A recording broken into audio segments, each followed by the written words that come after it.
El último profeta de Israel se paró en los atrios de un templo reconstruido y entregó un mensaje tan duro, tan implacable, que resonaría a lo largo de 4 siglos de silencio absoluto.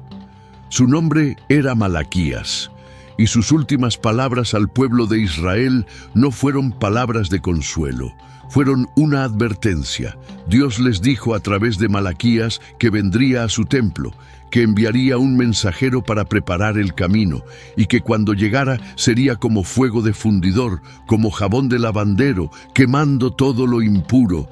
Y después, nada. No más profetas, no más visiones, no más ángeles apareciendo en la noche, no más voces tronando desde montañas, ni zarzas ardientes, ni columnas de nube. Durante 400 años, el Dios que había hablado con Abraham, luchado con Jacob, abierto el mar rojo para Moisés y tronado desde el Sinaí, guardó un silencio total y aterrador. 400 años, piensa en eso. Es más tiempo del que Estados Unidos ha existido como nación. Es más tiempo que todo el Renacimiento. Una civilización entera vivió, luchó, sufrió y murió en ese silencio, sin escuchar una sola palabra del Dios que una vez había hablado con sus antepasados cara a cara. Entonces, ¿qué pasó durante esos 400 años? Y más importante aún, ¿por qué Dios se quedó en silencio? Eso es lo que vamos a explorar, porque esos 4 siglos no estuvieron vacíos, fueron todo menos vacíos. Imperios surgieron y cayeron. Las guerras transformaron todo el mundo conocido. Una pequeña nación fue conquistada, reconquistada y casi borrada de la historia. Y a lo largo de todo eso, una serie de eventos se desarrollaron que prepararían el escenario para el momento más importante de la historia humana. Esta es la historia que tu Biblia se salta, la historia entre la última página del Antiguo Testamento y la primera del Nuevo. El año era aproximadamente 430 a.C. Malaquías acababa de entregar su profecía, y el pueblo de Israel era, para decirlo sin rodeos, un desastre. Habían regresado del exilio en Babilonia décadas antes, llenos de esperanza y determinación para reconstruir su nación. El templo había sido reconstruido bajo Zorobabel. Las murallas de Jerusalén habían sido reparadas bajo Nehemías. Esdras había liderado un avivamiento espiritual, llamando al pueblo de vuelta a la Torá. Pero para la época de Malaquías, la decadencia ya se había instalado de nuevo. Los sacerdotes ofrecían animales ciegos y cojos sobre el altar. Básicamente le daban a Dios las sobras. El pueblo estaba haciendo trampa con sus diezmos. Los matrimonios con mujeres extranjeras eran frecuentes. La injusticia social estaba por todas partes. Y lo peor de todo, el pueblo había desarrollado una actitud profundamente cínica hacia Dios mismo. Decían cosas como: todo el que hace el mal es bueno ante los ojos del Señor, y Él se complace en ellos. Y ¿dónde está el Dios de justicia? Malaquías los confrontó por cada una de estas faltas. Les dijo a los sacerdotes que estaban deshonrando el nombre de Dios. Le dijo al pueblo que sus ofrendas no tenían valor. Advirtió que el juicio se acercaba, que el día del Señor ardería como un horno, y que los arrogantes y todos los que hacen maldad serían como paja seca. Pero también les dio una promesa. Un mensajero vendría primero para preparar el camino, y entonces el Señor mismo aparecería de repente en su templo. Y después la voz profética se apagó. Ahora, para entender lo que el silencio significó para el pueblo de Israel, necesitas comprender lo que habían perdido. Durante más de 1000 años, desde los tiempos de Moisés en adelante, Dios había hablado a su pueblo a través de profetas, no de forma constante y no siempre con la misma intensidad, pero siempre había alguien. Moisés, Josué, Samuel, Elías, Eliseo, Isaías, Jeremías, Ezequiel, Daniel y docenas de otros. La voz profética era la columna vertebral de la identidad de Israel. Era lo que los hacía diferentes de cualquier otra nación en la tierra. Otras naciones tenían reyes, ejércitos y templos. Israel tenía la voz viva de Dios. Cuando esa voz se detuvo, creó una crisis como nada que el pueblo judío hubiera experimentado antes. El exilio en Babilonia había sido devastador, pero al menos durante el exilio, profetas como Ezequiel y Daniel seguían hablando. Dios seguía comunicándose. El pueblo podía lamentarse, pero también podía escuchar. Ahora, por primera vez en su historia como pueblo, los cielos estaban cerrados. Los rabinos de siglos posteriores tenían un dicho para describirlo. Decían que el Espíritu Santo había partido de Israel después de los últimos profetas, Ageo, Zacarías y Malaquías. Un eco divino, lo que llamaban Bat Kol, una hija de una voz, todavía podía escucharse de vez en cuando. Pero la voz profética completa, la palabra clara e inconfundible de Dios, entregada a través de un mensajero humano, había desaparecido. Si le hubieras preguntado a un israelita común que viviera alrededor del año 400 a.C., qué estaba pasando en el resto del mundo, probablemente no habría tenido mucho que contarte.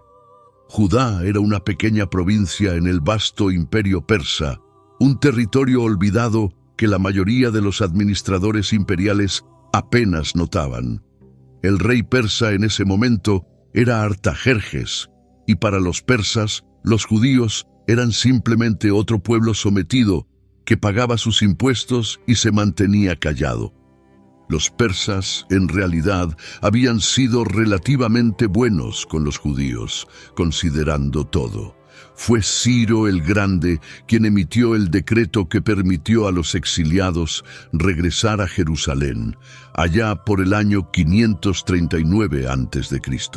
El profeta Isaías había nombrado a Ciro por su nombre más de un siglo antes de que naciera, llamándolo el ungido de Dios, su pastor, que cumpliría sus propósitos. Un rey pagano, adorador del dios persa Ahura Mazda, llamado el ungido del Dios de Israel. Solo eso debería decirte que el silencio de Dios no significaba que Dios hubiera dejado de actuar. Los persas practicaban una especie de tolerancia imperial, permitiendo que los pueblos conquistados mantuvieran sus religiones y costumbres mientras se mantuvieran leales y pagaran tributo. Para los judíos, esto significaba que podían reconstruir su templo, observar sus leyes y mantener su identidad. El libro de Esther, ambientado durante el período persa, muestra tanto los beneficios como los peligros de este acuerdo. Los judíos podían ascender a posiciones de influencia, como lo hicieron Mardoqueo y Esther, pero también podían ser marcados para el genocidio por el capricho de un solo funcionario, como Amán intentó hacer. Pero la tolerancia no es lo mismo que la libertad, y los judíos que vivían bajo el dominio persa eran muy conscientes de que seguían siendo súbditos de un imperio extranjero. El glorioso reino de David y Salomón era un recuerdo lejano. El trono de David estaba vacío. El arca de la alianza había desaparecido, probablemente destruida cuando Nabucodonosor saqueó el primer templo en el año 586 a.C. La gloria de la Shekinah, la manifestación visible de la presencia de Dios, que una vez llenó el templo de Salomón con una luz cegadora, se había ido. El segundo templo estaba en pie, sí, pero todos sabían que era una pálida sombra del original. Los ancianos que habían visto el templo de Salomón lloraron cuando vieron los cimientos del nuevo, porque sabían que nunca se compararía. No había arca, no había nube de gloria. El Urim y el Tumim, los objetos misteriosos que el sumo sacerdote usaba para discernir la voluntad de Dios, habían desaparecido. El fuego del cielo que una vez consumió los sacrificios en el altar de Salomón no descendió. El lugar santísimo, la cámara más interna donde la presencia de Dios había habitado entre los querubines, era una habitación vacía. Una habitación vacía en el corazón de su fe. Ese detalle importa más de lo que podrías pensar. Durante el período persa, aproximadamente del 430 al 332 a.C., algo importante estaba ocurriendo silenciosamente entre el pueblo judío. Sin una voz profética que los guiara, se volcaron a la palabra escrita con una intensidad que nunca habían mostrado antes. La Torá, los 5 libros de Moisés, se convirtió en el centro absoluto de la vida judía. Surgió una nueva clase de eruditos, los escribas, dedicados a copiar, estudiar e interpretar cada letra del texto sagrado. Estos hombres dedicaron toda su vida a la preservación de las Escrituras, contando cada palabra y cada letra para asegurarse de que nada se perdiera ni se cambiara. Este fue el período en que la Biblia hebrea, tal como la conocemos, comenzó a tomar su forma definitiva. Los diversos libros fueron recopilados, organizados y reconocidos como escritura sagrada. La idea de un canon fijo, una colección cerrada de escritos con autoridad, comenzó a consolidarse. Los judíos no podían escuchar nuevas palabras de Dios, así que volcaron toda su energía espiritual en las palabras que Dios ya había hablado. Y al hacerlo, crearon una relación con las Escrituras que era más profunda, más intensa y más personal que cualquier cosa que hubiera existido antes. Las sinagogas comenzaron a aparecer, aunque los orígenes exactos de la sinagoga son debatidos por los estudiosos. Eran lugares de reunión locales donde las comunidades judías podían juntarse para la oración, la lectura de las Escrituras y el estudio, incluso cuando estaban lejos del templo en Jerusalén. Esto fue una revolución silenciosa. Por primera vez, no necesitabas estar cerca del templo para participar en un culto organizado. Una familia judía que viviera en una provincia persa a cientos de kilómetros de Jerusalén podía reunirse en el día de reposo, escuchar la lectura de la Torá en voz alta y discutir su significado. Este desarrollo resultaría ser una de las innovaciones más trascendentales en la historia de la religión. Cuando los primeros cristianos comenzaron a difundir su mensaje, fueron primero a las sinagogas. Cuando los judíos se dispersaron por todo el Imperio Romano, la sinagoga mantuvo unidas a sus comunidades. Cuando el templo fue finalmente destruido en el año 70 después de Cristo, el judaísmo sobrevivió porque ya había construido un sistema de adoración que no dependía del templo. Todo eso comenzó durante el silencio. El imperio persa, con toda su fortaleza, no estaba destinado a durar para siempre, y el instrumento de su destrucción ya estaba creciendo en un pequeño reino en el norte de Grecia. Su nombre era Alejandro, y cambiaría el mundo de forma más drástica que cualquier otra persona antes o después. Alejandro de Macedonia era hijo del rey Filipo II, un brillante estratega militar que ya había unificado la mayor parte de Grecia bajo el control macedonio. Filipo era un hombre duro y calculador que forjó el ejército más disciplinado del mundo antiguo. Inventó la zarisa, una lanza de casi 5,5 metros de largo, y entrenó a su infantería para luchar en formación de falange, que era prácticamente imparable en campo abierto. Reformó su caballería para convertirla en un arma de choque devastadora. Construyó máquinas de asedio capaces de derribar cualquier muralla. Pero Filipo fue asesinado en el año 336 a.C., apuñalado por uno de sus propios guardaespaldas durante la boda de su hija. La conspiración detrás de su muerte sigue siendo uno de los grandes misterios sin resolver de la historia antigua. Algunos sospechaban de la madre de Alejandro, Olimpia, una mujer tan ambiciosa y despiadada como cualquier personaje de la mitología griega. Era devota del culto de Dioniso y se decía que dormía con serpientes en su cama. Algunos sospechaban del propio Alejandro, que se había distanciado de su padre después de que Filipo tomara una nueva esposa más joven. Cualquiera que fuera la verdad, el príncipe de 20 años heredó el trono, un ejército curtido en batalla y una ambición casi enfermiza de conquistar el mundo conocido. Alejandro había sido educado por Aristóteles, el filósofo más grande de su época.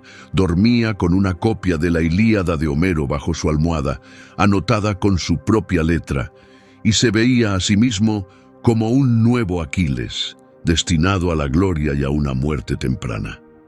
Obtuvo ambas cosas.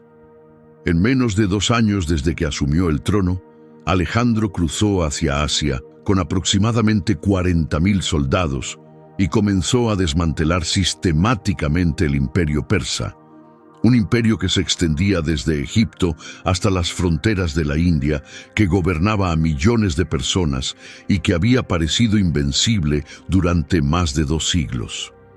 Las batallas parecen sacadas de una película.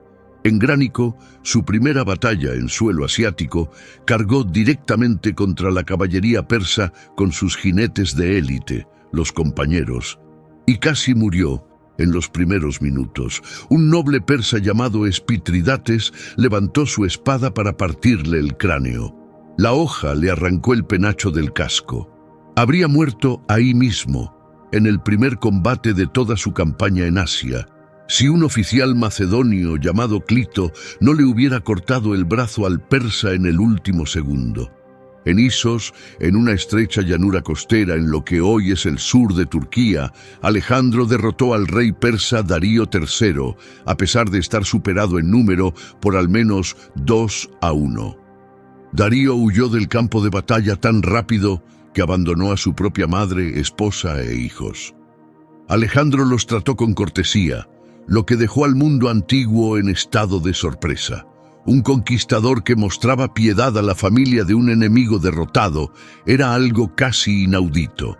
En Gaugamela, en lo que hoy es el norte de Irak, Alejandro aplastó al último gran ejército persa en una de las batallas más decisivas en la historia de la guerra.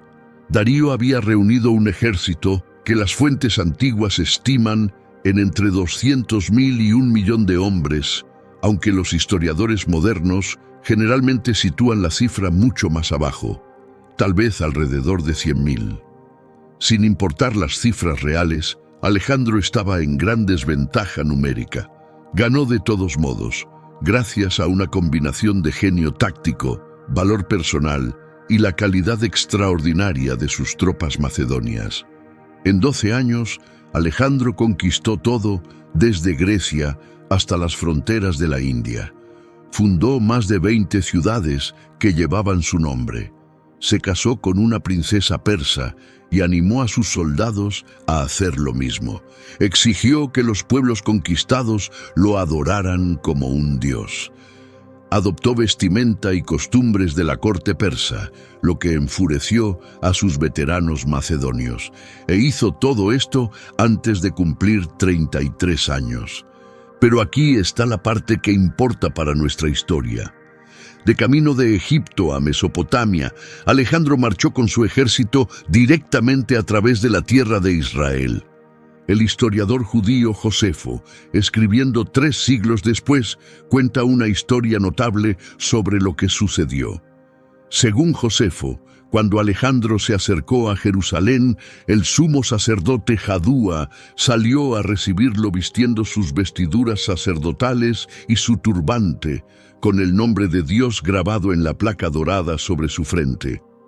Los ancianos de la ciudad lo seguían vestidos de blanco. Según el relato, Alejandro desmontó, se acercó al sumo sacerdote y se inclinó ante él. Cuando sus generales le preguntaron por qué el poderoso conquistador de Persia se inclinaba ante un sacerdote judío, Alejandro les dijo que en Macedonia, antes de que la campaña siquiera comenzara, había visto esta misma figura en un sueño, con estas mismas vestiduras, y la figura le había prometido que Dios le concedería dominio sobre el imperio persa. Josefo luego dice que a Alejandro le mostraron el libro de Daniel, específicamente la profecía sobre un rey griego que destruiría el imperio persa. Alejandro quedó profundamente impresionado y les concedió a los judíos un trato favorable, eximiéndolos del tributo durante los años sabáticos y permitiendo que los soldados judíos en su ejército observaran sus propias leyes. Si esta historia es históricamente precisa o una tradición posterior, es motivo de debate. Muchos historiadores la consideran una leyenda, pero lo que es seguro es que Alejandro trató a Jerusalén con notable favor en comparación con las ciudades que le opusieron resistencia. Los judíos sobrevivieron a la conquista de Alejandro con su religión y su comunidad intactas. Este fue un momento decisivo, porque Alejandro no solo conquistó territorios, transformó culturas. A donde fuera que sus ejércitos llegaban, el idioma griego, la filosofía griega, el arte griego, los deportes griegos y la religión griega los seguían. Este proceso, conocido como helenización, se convertiría en la mayor amenaza cultural que el pueblo judío había enfrentado jamás. Y la razón por la que era tan peligroso es que no era violento. No al principio. La helenización no intentó destruir el judaísmo con espadas. Intentó disolverlo con seducción. La cultura griega era sofisticada, hermosa e intelectualmente estimulante. La filosofía griega hacía preguntas profundas sobre la naturaleza de la realidad, la ética y la vida buena. El arte griego alcanzó un nivel de naturalismo y belleza sin igual en el mundo antiguo. La literatura griega exploró toda la gama de la experiencia humana con una profundidad extraordinaria. La arquitectura griega era impresionante. Los deportes griegos celebraban el cuerpo humano de maneras que eran tanto bellas como, para la sensibilidad judía, profundamente problemáticas. El gimnasio griego, donde los jóvenes hacían ejercicio y competían desnudos, era el centro de la vida cultural griega en cada ciudad que Alejandro y sus sucesores construyeron. Para los jóvenes judíos que crecían en ese entorno, especialmente en las nuevas ciudades de la diáspora que surgían a lo largo del imperio de Alejandro, la atracción de la cultura griega era enorme. Para participar plenamente en la vida económica y social de una ciudad helenística, necesitabas hablar griego, pensar en griego, vestir a la griega y socializar en instituciones griegas. Aferrarse a tu identidad judía significaba ser un extraño, y la presión para conformarse era constante, sutil e implacable. Alejandro construyó nuevas ciudades a lo largo de su imperio, desde Egipto hasta Afganistán, y las pobló con colonos griegos. Fundó Alejandría en Egipto, que se convertiría en una de las ciudades más grandes del mundo antiguo. En pocas generaciones, Alejandría albergaría la comunidad judía más grande fuera de Israel, quizás con cientos de miles de personas. Estos judíos hablaban griego, vestían a la moda griega, asistían a escuelas griegas y vivían en casas de estilo griego. Pero seguían adorando al Dios de Israel, seguían circuncidando a sus hijos, seguían observando el día de reposo y seguían considerándose parte de la alianza. La tensión entre mantener la identidad judía y participar en la cultura griega definiría todo el período intertestamentario. Es una tensión que nunca se resolvió del todo, y en muchos sentidos sigue viva hoy cada vez que una comunidad religiosa intenta mantener lo que la distingue dentro de una cultura dominante que ofrece tanto cosas genuinamente buenas como amenazas reales. Y entonces, en la cúspide de su poder, Alejandro murió. Tenía 32 años. El año era 323 a.C., y murió en Babilonia, en el palacio de Nabucodonosor, el mismo rey que había destruido el templo de Salomón 2 siglos y medio antes. La causa de su muerte sigue siendo debatida. Fiebre, posiblemente malaria o tifoidea. Envenenamiento, posiblemente por parte de sus propios generales que estaban cansados de su comportamiento cada vez más errático. Alcoholismo, que se había agravado en sus últimos años. Cuando sus generales le preguntaron quién debía heredar el imperio, Alejandro supuestamente susurró una sola frase: para el más fuerte. Esa respuesta sumiría al mundo en décadas de guerra y despedazaría el imperio de Alejandro. Y la tierra de Israel quedaría atrapada justo en medio. Después de la muerte de Alejandro, sus generales, conocidos como los diádocos, que significa sucesores, lucharon ferozmente por el botín. Las guerras de los diádocos duraron más de 40 años y fueron de los conflictos más sangrientos del mundo antiguo. Generales que habían luchado codo a codo bajo Alejandro se volvieron unos contra otros con una brutalidad asombrosa. Las alianzas se formaban y se disolvían de un día para otro. Ejércitos enteros fueron destruidos. La propia familia de Alejandro fue eliminada. Su esposa Roxana y su hijo pequeño Alejandro IV fueron asesinados. Su madre Olimpia fue apedreada hasta la muerte por una multitud enfurecida. Su medio hermano Filipo III fue asesinado. Cada pariente de sangre de Alejandro fue perseguido y ejecutado. El imperio finalmente se fragmentó en varios reinos sucesores, pero dos de ellos importan enormemente para nuestra historia. El reino ptolemaico en Egipto, gobernado por los descendientes de Ptolomeo, uno de los comandantes de caballería más confiables de Alejandro, y el imperio seleucida, que se extendía desde Siria hasta Persia, gobernado por los descendientes de Seleuco, otro de los generales de Alejandro. Y justo entre estas dos grandes potencias, como un hueso entre dos perros, se encontraba la pequeña tierra de Israel. Los ptolomeos llegaron primero. El propio Ptolomeo tomó Jerusalén en el año 320 a.C., supuestamente atacando en día de reposo porque sabía que los judíos serían reacios a luchar en su día sagrado. Fue una jugada astuta y cínica y marcó el tono de lo que sería el dominio ptolemaico, tolerante con la religión judía, pero perfectamente dispuesto a explotar los escrúpulos judíos cuando les convenía. Desde aproximadamente el año 301 hasta el 198 a.C., cerca de un siglo, los judíos vivieron bajo el control ptolemaico. Y honestamente, no fue terrible. Los ptolomeos, como los persas antes que ellos, practicaban una forma de gobierno relativamente tolerante. Dejaban que los judíos se gobernaran a sí mismos a través del sumo sacerdote y un consejo de ancianos conocido como la Jerusía. Les permitían practicar su religión libremente. Los gravaban con impuestos, por supuesto, y a veces con fuerza.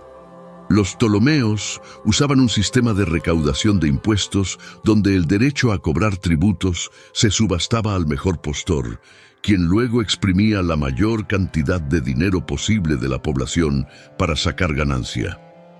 Esto generó un enorme resentimiento, sobre todo entre los pobres. Pero al menos los ptolomeos no intentaron imponer la religión griega a nadie. Durante el período ptolemaico, algo notable sucedió en la diáspora judía. La comunidad judía en Alejandría floreció, convirtiéndose en una de las comunidades judías más vibrantes e intelectualmente productivas de la historia. Los judíos alejandrinos se relacionaron con la filosofía griega, intentando encontrar conexiones entre la sabiduría de Moisés y la sabiduría de Platón.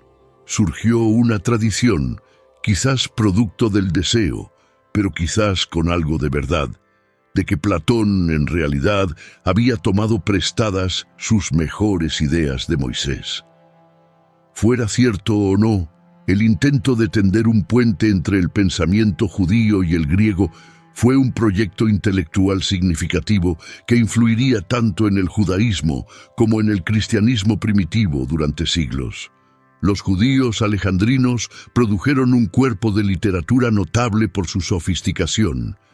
La sabiduría de Salomón, probablemente escrita en Alejandría en el siglo I a.C., es una obra impresionante que combina teología judía con conceptos filosóficos griegos.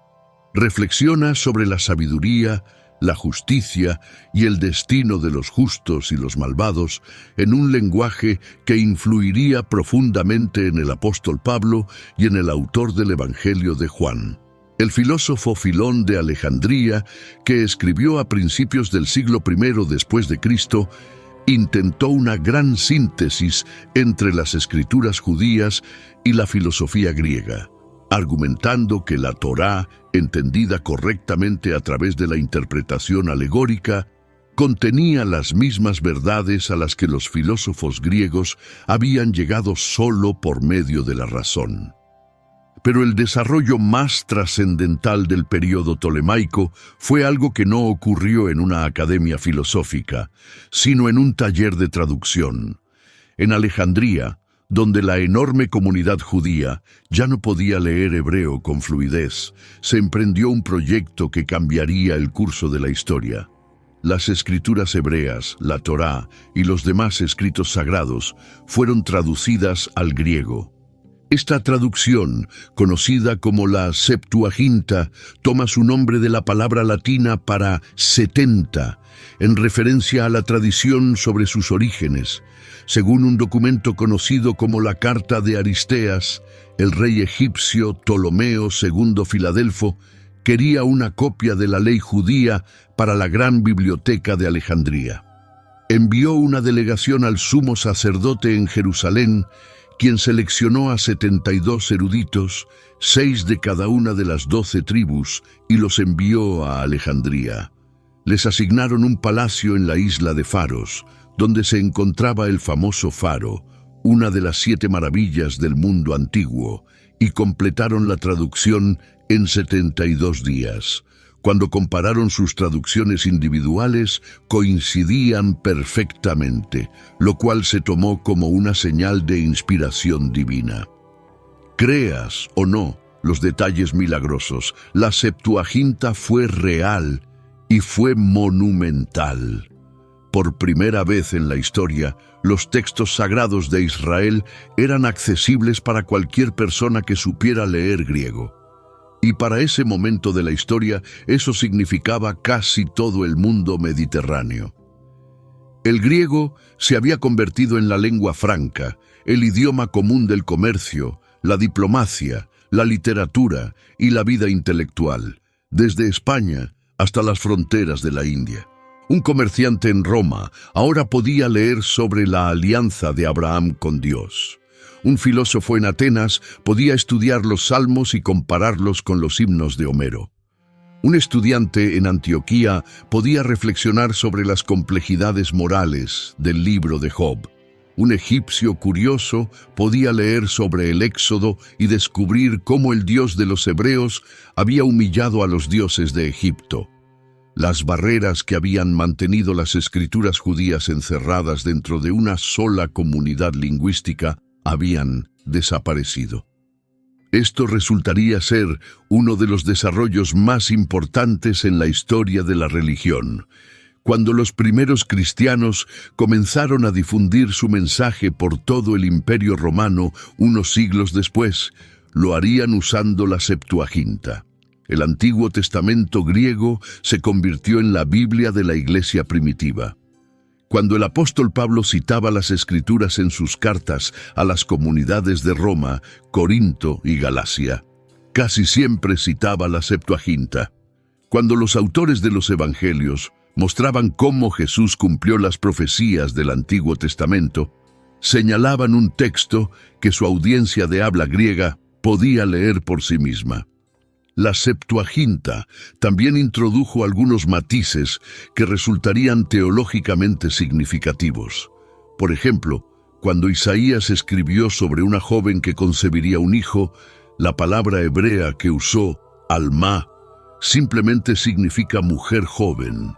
Pero los traductores de la Septuaginta eligieron la palabra griega partenos, que significa específicamente virgen. Cuando Mateo citó esta profecía en relación con el nacimiento de Jesús, estaba basándose en la versión de la Septuaginta, una decisión de traducción tomada en la Alejandría Ptolemaica, siglos antes de que Jesús naciera. Se volvería central para la teología cristiana sobre la encarnación. La Septuaginta también fue donde la palabra Cristo entró al vocabulario religioso. La palabra hebrea Mashiach, que significa ungido, fue traducida al griego como Christos. Jesús el Mesías se convirtió, en el mundo de habla griega, en Jesús el Cristo.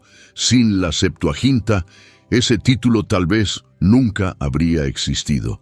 Pero mientras los judíos de Alejandría traducían escrituras y construían una de las tradiciones intelectuales judías más vibrantes de la historia, la situación política en la tierra natal estaba a punto de oscurecerse mucho más. En el año 198 a.C., todo cambió. El rey Seleucida Antíoco III, conocido como Antíoco el Grande, derrotó a las fuerzas ptolemaicas en la batalla de Panio, cerca de las fuentes del río Jordán, en un lugar llamado Banias, y tomó el control de Judea. Al principio, las cosas parecían prometedoras. Antíoco estaba agradecido por el apoyo judío durante la guerra y les concedió condiciones favorables. Redujo sus impuestos, contribuyó dinero para el mantenimiento del templo, liberó prisioneros judíos e incluso emitió un decreto que prohibía a los extranjeros entrar en los atrios interiores del templo. Esto parecía buena noticia. Los judíos tenían un nuevo amo, pero uno generoso. No había razón para sospechar que algo terrible se acercaba. Pero el imperio seleucida estaba bajo una enorme presión financiera. Antíoco el Grande había cometido el error catastrófico de provocar a Roma. En el año 190 a.C., los romanos aplastaron al ejército seleucida en la batalla de Magnesia, en Asia Menor, una de las batallas más decisivas del mundo antiguo. Los términos de paz fueron humillantes. Antíoco tuvo que pagar una indemnización de 15.000 talentos de plata en 12 años, una suma asombrosa. Tuvo que entregar rehenes, incluyendo a su propio hijo, el futuro Antíoco IV. Tuvo que ceder toda su armada, excepto 10 barcos. Tuvo que entregar todo su territorio en Asia Menor. La carga financiera de esta indemnización distorsionaría la política seleucida durante décadas, empujando a los reyes a exprimir a sus pueblos sometidos hasta el último centavo. Los templos se convirtieron en alcancías, los tesoros sagrados se convirtieron en objetivos. Los dioses del mundo antiguo habían acumulado enormes riquezas en sus santuarios a lo largo de siglos de donaciones. Los seleucidas necesitaban esa riqueza y no iban a dejar que los escrúpulos religiosos les impidieran tomarla. Antíoco el Grande murió en el año 187 a.C., mientras intentaba saquear un templo de Bel en el Imais para pagar sus deudas con Roma. La población local lo mató durante el asalto. Un rey muriendo mientras robaba un templo para pagar tributo a una potencia extranjera. Eso te dice todo sobre el estado del imperio seleucida. Su hijo, Seleuco IV, continuó la búsqueda desesperada de ingresos. En un momento envió a su ministro principal, Heliodoro, a confiscar el tesoro del templo de Jerusalén. Según el segundo libro de los Macabeos, Heliodoro fue impedido de entrar al tesoro por una aparición milagrosa. Un caballo con un jinete de armadura dorada que lo pisoteó, acompañado de 2 jóvenes que lo azotaron casi hasta la muerte. El evento dejó a Heliodoro incapaz de caminar y convencido del poder del Dios judío. Ya sea que lo tomes de forma literal o como una narración dramática de una confrontación diplomática, el mensaje es claro. Los seleucidas estaban mirando con codicia la riqueza del templo, y los judíos sabían que su santuario ya no estaba seguro. y entonces Seleuco IV fue envenenado por el propio Heliodoro. El trono pasó al hermano de Seleuco, el príncipe que había sido enviado a Roma como rehén años antes. Su nombre era Antíoco IV, y se dio a sí mismo el título de Epífanes, que significa Dios manifestado. Sus enemigos lo llamaban Epímanes, el loco. Ambos nombres resultaron ser acertados. Antíoco Epífanes llegó al poder en el año 175 a.C. y era diferente a cualquier gobernante con el que los judíos hubieran tratado antes. Era excéntrico, impredecible y megalómano. El historiador Polibio lo describe vagando por las calles de Antioquía disfrazado, bebiendo con desconocidos en las casas de baños, repartiendo monedas de oro a personas que le irritaban, y luego estallando en ataques de furia aterradores cuando alguien lo contrariaba. Organizaba festivales extravagantes para proyectar una imagen de poder que su tesoro en ruinas apenas podía sostener. Pero detrás del comportamiento errático había una verdadera visión estratégica y una peligrosa. El imperio seleucida estaba siendo presionado por ambos lados. Roma se expandía sin descanso desde el oeste. Los partos empujaban desde el este. Antíoco creía que la única manera de mantener unido a su imperio en desintegración era a través de la unidad cultural y religiosa. Un imperio, una cultura, una religión. Cada pueblo sometido adoraría a los mismos dioses, hablaría el mismo idioma y seguiría las mismas costumbres, sin excepciones. Para la mayoría de los pueblos en el imperio seleucida, esto no era un gran problema. Las religiones politeístas antiguas eran generalmente flexibles. Podías añadir a Zeus a tu panteón local sin mucha dificultad. Los griegos mismos habían estado haciendo esto durante siglos, identificando alegremente a los dioses extranjeros con los propios.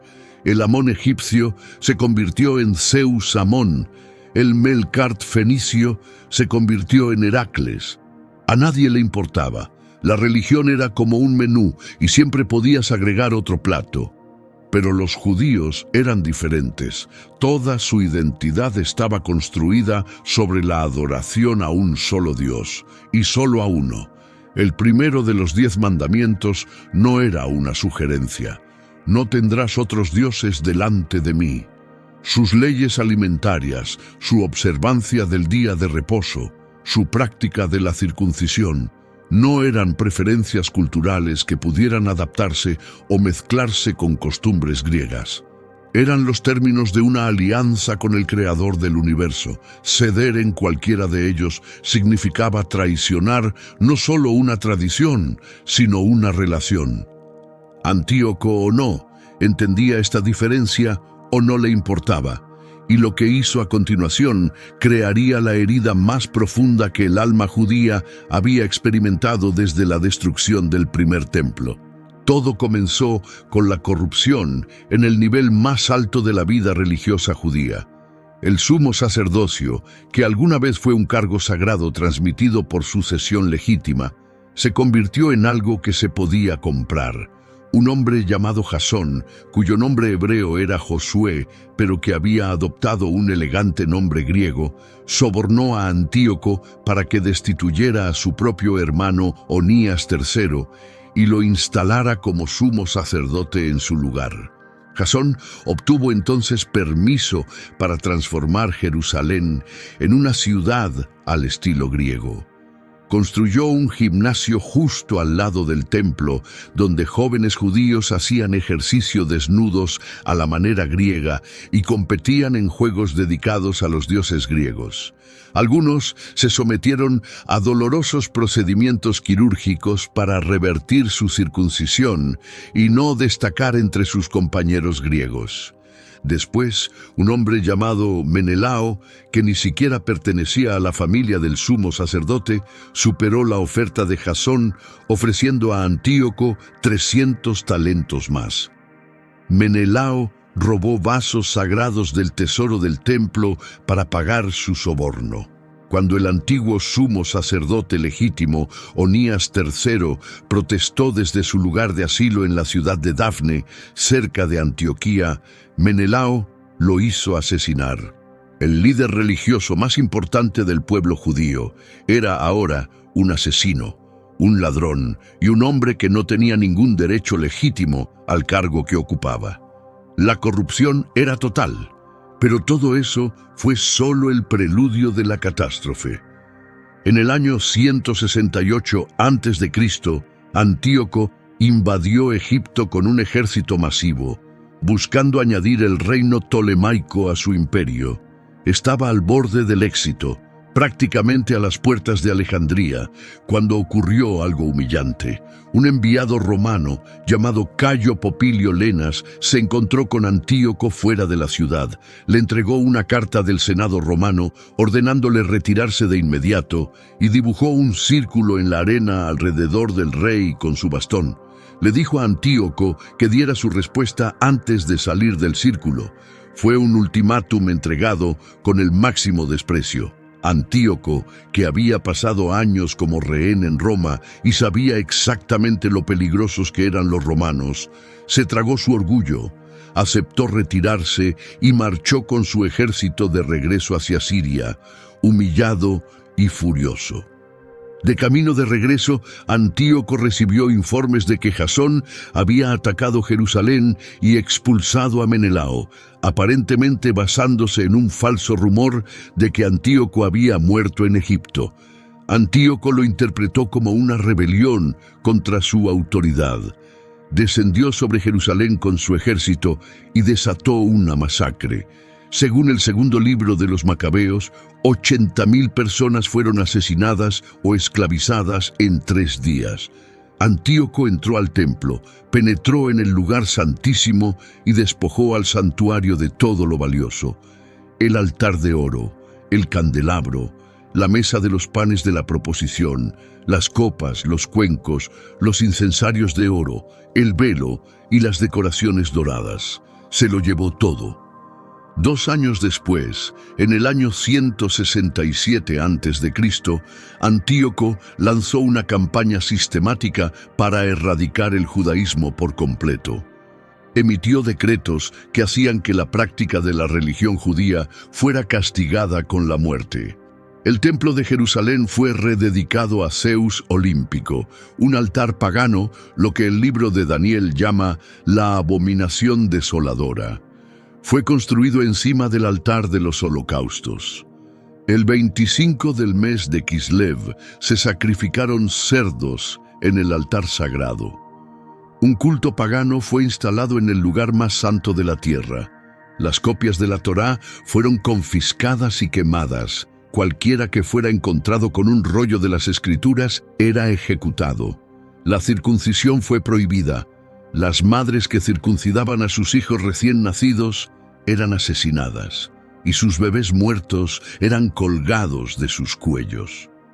Luego sus familias eran exhibidas por las calles y arrojadas desde las murallas de la ciudad. La observancia del día de reposo fue prohibida. Los judíos fueron obligados a comer cerdo y a ofrecer sacrificios a dioses paganos. Se levantaron altares paganos en cada pueblo y aldea de toda Judea. Se enviaron inspectores reales para garantizar el cumplimiento, y sus métodos de ejecución estaban diseñados para sembrar el terror. Las torturas infligidas a quienes se negaban eran casi inimaginables. Personas fueron asadas vivas sobre parrillas de metal. Les arrancaban la piel del cuero cabelludo estando conscientes. Les cortaban la lengua, les amputaban las manos y los pies. Eran freídos vivos en enormes sartenes mientras obligaban a sus familias a observar.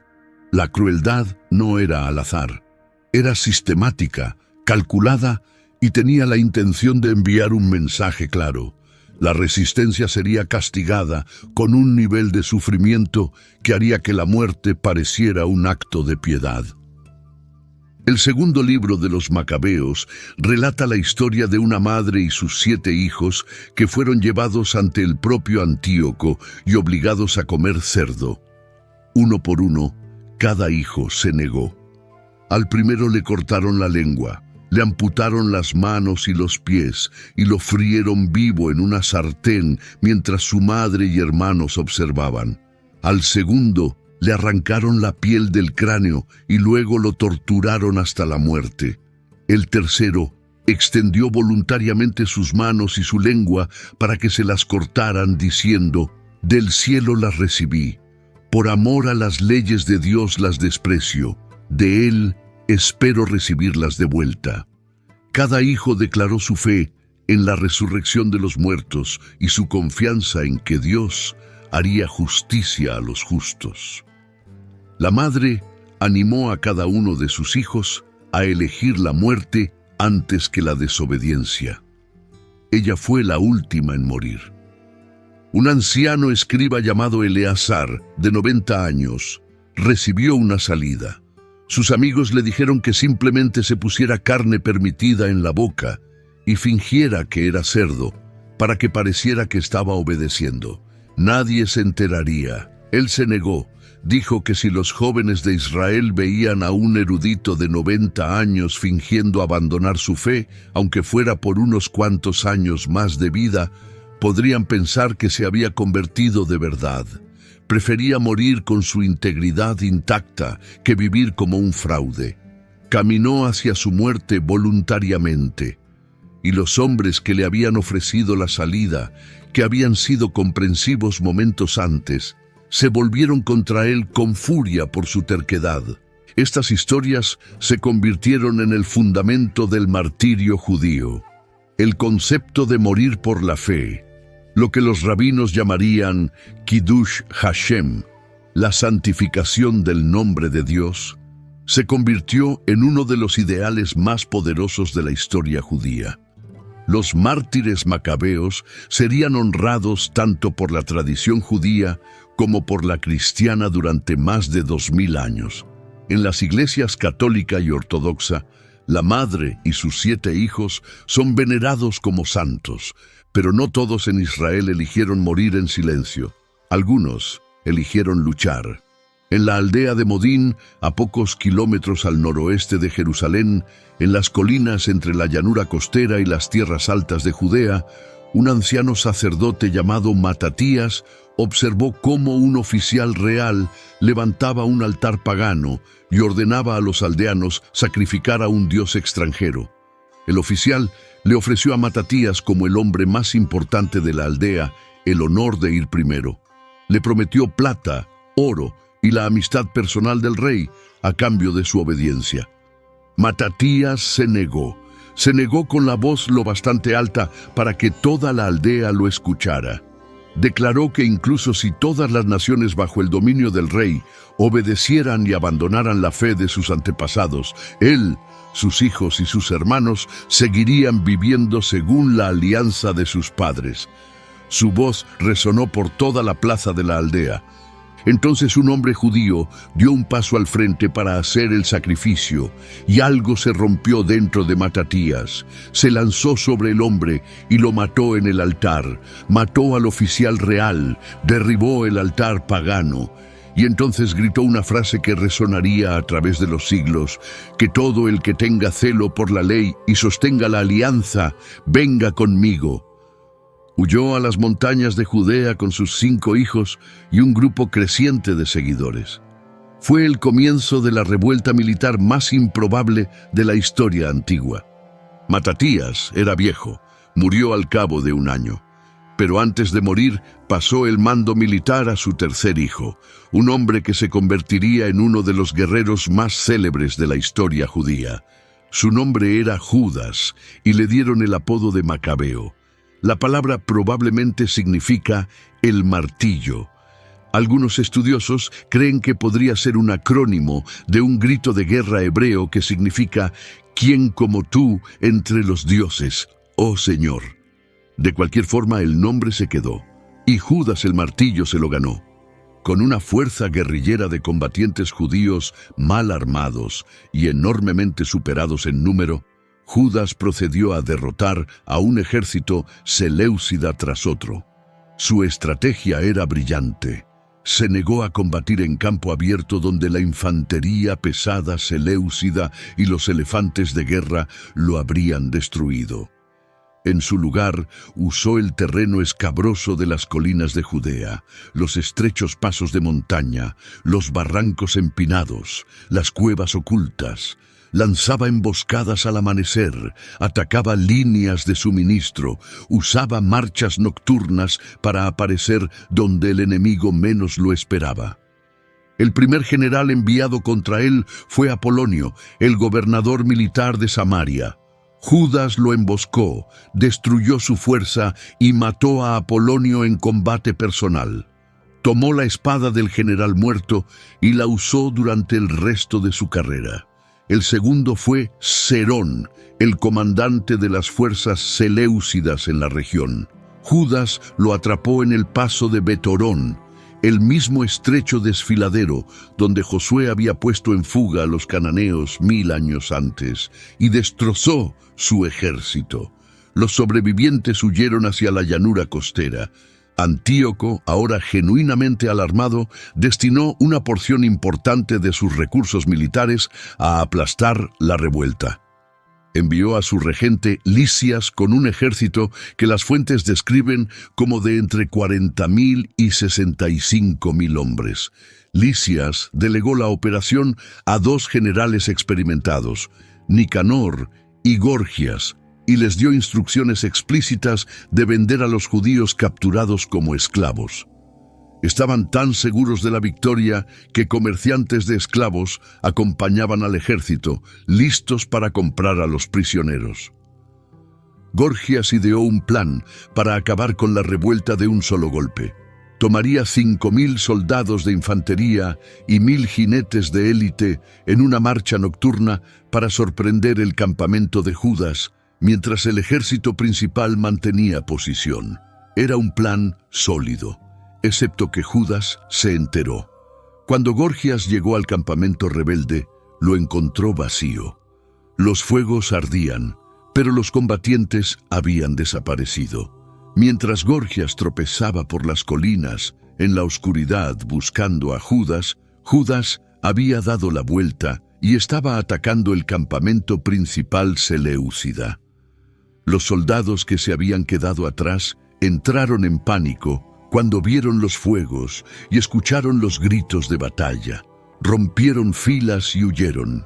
Cuando Gorgias finalmente regresó de su búsqueda inútil, encontró su campamento en llamas y su ejército disperso por todo el campo. El propio Lisias dirigió otra expedición al año siguiente, acercándose a Jerusalén desde el sur a través de Idumea con una fuerza masiva. Judas lo enfrentó en Bet-Sur, una ciudad fortaleza en el camino de Hebrón a Jerusalén, y lo derrotó de nuevo. Lisias se retiró a Antioquía para informar de su fracaso al rey. En diciembre del año 164 a.C., 3 años después de la profanación, Judas y sus fuerzas recapturaron Jerusalén. Lucharon hasta llegar al monte del templo y lo que encontraron fue devastador. El santuario estaba desolado, las puertas habían sido quemadas, la maleza crecía entre las piedras de los atrios, las cámaras de los sacerdotes estaban destruidas, el altar pagano seguía en pie sobre el lugar sagrado, donde generaciones de israelitas habían ofrecido sus sacrificios al Dios de sus padres. Judas eligió sacerdotes que se habían mantenido puros durante la persecución. Limpiaron el templo, derribaron el altar pagano y debatieron qué hacer con las piedras del altar original que había sido contaminado por los sacrificios paganos. Este es un detalle revelador. Sin poder decidir, almacenaron las piedras en un lugar seguro en el monte del templo, a la espera de que viniera un profeta que les dijera qué hacer. Incluso en su momento de triunfo, eran conscientes del silencio. Ningún profeta había hablado en casi 300 años, y no se atrevían a tomar decisiones que solo un profeta podía autorizar. Construyeron un nuevo altar de piedras sin labrar, fabricaron nuevos vasos sagrados, hicieron un nuevo candelabro, un nuevo altar de incienso y una nueva mesa para los panes de la presencia. El 25 de Kislev, exactamente 3 años después de la profanación, rededicaron el templo al Dios de Israel. Encendieron la menorá, quemaron incienso en el altar de oro, colocaron los panes y ofrecieron holocaustos por primera vez en 3 años. Según la tradición talmúdica, cuando buscaron aceite consagrado para encender la menorá del templo, solo encontraron un pequeño frasco con el sello del sumo sacerdote todavía intacto, que contenía aceite suficiente para un solo día. El proceso de consagrar aceite nuevo tardaba 8 días. Encendieron la menorá de todos modos, y según la tradición, el aceite ardió durante 8 días y 8 noches completas, hasta que se pudo preparar aceite nuevo. Este es el milagro de Hanukkah, la fiesta de las luces. Judas decretó que la rededicación debía celebrarse cada año durante 8 días, con alegría, banquetes y el encendido de lámparas. Todavía se observa hoy, más de 21 siglos después. La importancia de la revuelta macabea va mucho más allá de la victoria militar. Sin ella, el judaísmo bien podría haber sido absorbido por el vasto mar de la cultura helenística y desaparecido por completo, como tantas otras religiones antiguas. Y sin el judaísmo, toda la trayectoria de la civilización occidental habría sido irreconociblemente diferente. Sin cristianismo, sin islam, sin tradición bíblica de ningún tipo. El monoteísmo ético que moldeó el marco moral del mundo occidental nunca habría sobrevivido. Todo eso dependió de un viejo sacerdote en una aldea que se negó a inclinarse. Los macabeos no solo salvaron el templo, establecieron un estado judío independiente por primera vez desde el exilio babilónico, más de 400 años antes. La dinastía que fundaron, conocida como la dinastía Asmonea, en honor a un ancestro llamado Asmoneo, gobernaría Judea durante aproximadamente un siglo. Pero aquí viene el giro trágico que hace que esta historia sea tan dolorosamente humana. Los asmoneos, que habían llegado al poder como defensores de la fe luchando contra la tiranía y la corrupción, se convirtieron gradualmente en tiranos y corruptos ellos mismos. El propio Judas Macabeo murió en batalla en el año 160 a.C., luchando contra el general seleucida Báquides en la batalla de Elasa. Su ejército se había reducido a solo 800 hombres, enfrentando una fuerza de 20.000. Sus propios oficiales le suplicaron que se retirara y reagrupara. Judas se negó. Cargó contra el ala derecha seleucida, la hizo retroceder y luego fue rodeado y asesinado. Sus hermanos Jonatán y Simón recuperaron su cuerpo y lo enterraron en Modín junto a su padre. Jonatán, el siguiente hermano en liderar, era más político que guerrero. Jugó a las distintas facciones seleucidas unas contra otras con notable habilidad, apoyando a un pretendiente al trono seleucida contra otro a cambio de concesiones. A través de estas maniobras fue acumulando gradualmente títulos, territorio y poder. Pero Jonatán también aceptó el cargo de sumo sacerdote de parte de uno de los aspirantes seleucidas, a pesar de que la familia macabea, aunque era sacerdotal, no pertenecía a la línea sumo sacerdotal de Sadoc. Para muchos judíos devotos, esto fue una traición. La revuelta se había luchado para proteger la santidad del templo y del sacerdocio. Ahora los revolucionarios estaban politizando el mismo cargo que habían peleado por purificar. Jonatán fue finalmente capturado mediante una traición y ejecutado. Su hermano Simón lo sucedió y logró por fin la independencia política plena. En el año 142 a.C., los judíos eran libres. Acuñaron sus propias monedas, se gobernaron a sí mismos. El primer libro de los Macabeos describe este momento con genuina alegría. El pueblo comenzó a escribir en sus documentos y contratos: en el primer año de Simón, gran sumo sacerdote, comandante y líder de los judíos. Pero el poder corrompe, y la dinastía Asmonea ofrece una de las demostraciones más vívidas de esa verdad en la historia. Simón fue asesinado en un banquete por su propio yerno. Su hijo, Juan Hircano, escapó del asesinato y gobernó durante 3 décadas. Hircano fue un gobernante eficaz, pero expandió el territorio judío mediante la conquista y la fuerza. Destruyó el templo samaritano en el monte Gerizim, intensificando un odio entre judíos y samaritanos que todavía ardía en la época de Jesús. Conquistó a los idumeos del sur y los convirtió por la fuerza al judaísmo, obligándolos a circuncidarse y a observar la ley judía bajo amenaza de espada. La ironía es casi insoportable.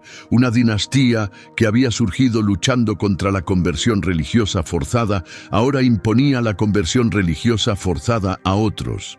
Y esa conversión forzada de los idumeos volvería para atormentar al pueblo judío de maneras que nadie habría podido predecir, porque fue del pueblo idumeo de donde surgiría la familia de Herodes.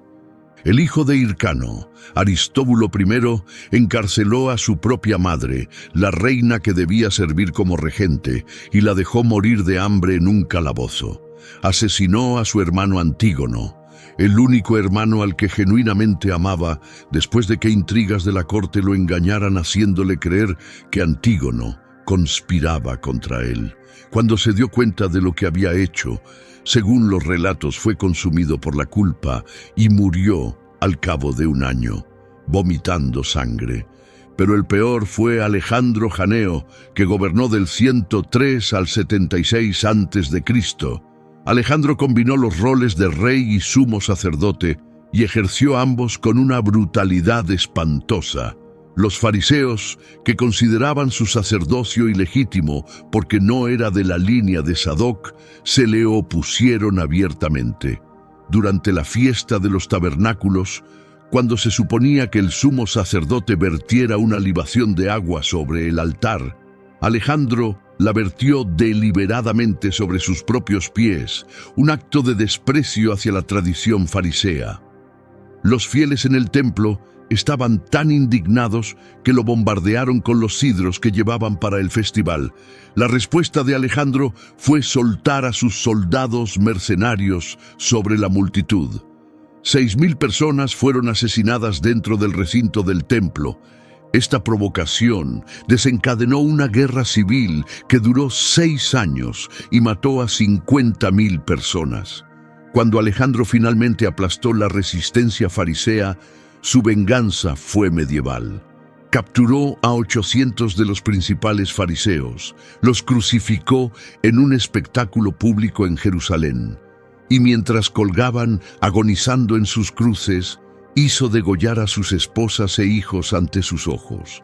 Alejandro observó toda la masacre desde un diván en un banquete, bebiendo vino con sus concubinas.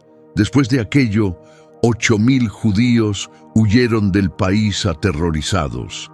Una dinastía que había comenzado con un padre dispuesto a morir antes que traicionar su fe había producido un rey que crucificaba a los fieles mientras cenaba. El silencio de Dios durante esos años debió sentirse especialmente cruel.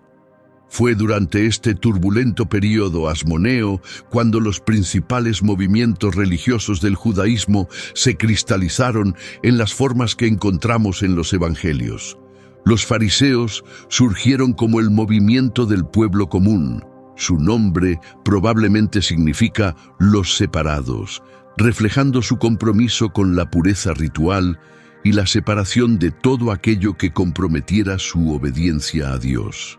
Creían apasionadamente en la Torá, pero también creían en un cuerpo de tradición oral, enseñanzas interpretativas transmitidas a lo largo de generaciones de eruditos que consideraban igualmente autoritativas. Esta tradición oral eventualmente sería codificada en la Mishnah y el Talmud, los documentos fundacionales del judaísmo rabínico. Los fariseos creían en la resurrección de los muertos, creían en los ángeles y los espíritus, creían que Dios estaba involucrado de manera providencial en los asuntos humanos, al mismo tiempo que respetaba el libre albedrío del hombre. Construyeron sinagogas por toda la tierra, haciendo que el estudio de las Escrituras y la adoración comunitaria fueran accesibles para la gente común, no solo para la élite sacerdotal. Democratizaron la espiritualidad judía de una manera que nunca se había hecho antes. Un campesino en Galilea podía estudiar la Torá con la misma seriedad que un sacerdote en el templo. Los saduceos eran el partido de la aristocracia y del establecimiento del templo.